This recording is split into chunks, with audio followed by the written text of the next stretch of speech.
அண்ணன் சீமான். அவர் இந்த மண்ணுக்கும் மக்களுக்காக அரசியல் பண்றாரு. அதனால அவர் தான் கண்டிப்பா வரணும்.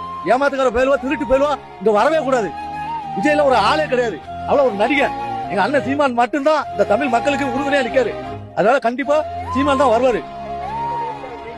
எல்லா தொழிலும் ஜெயிப்பாரு. மக்கள் வந்து உணர்ந்து இருக்காங்க. எத்தனை வருஷம் போட்டுட்டா சொல்லலாம். அவர் தோல்வி மக்கள் தோல்வி, அவர் தோல்வி கிடையாது. அவர் யார்ட்டையும் 5 பைசா கை நீட்டி வாங்கல, மக்கள்கிட்ட திறல் வாங்கி மக்கள்கிட்ட இது பண்ணுறாரு. அதனால அவர் கட்சி வந்து மக்களுக்கு ஒரு மலை, காடு, கனிம வளம் இதுக்காக நிக்காரு. உண்மையானவன். இந்த தமிழகத்துக்கு கிடைத்த ஒரு வரப்பிரசாதம் சீமான். அவர் தான் வரணும், அவர் தான் வருவாரு. எல்லா விஷயமும் அவர் பண்ற விஷயம் எல்லாமே பிடிக்கும். அதெல்லாம் அவங்க அற்ப பேர் சொல்றது கிடையாது. அவர் உண்மையா இருக்காரு, உண்மையான தமிழ் மகன். அவர் தான் வருவாரு. விஜய் எல்லாம் ஏமாத்து வேலை. அவரோட ஒரு நடிகர், அவருக்கு அரசியல தெரியாது.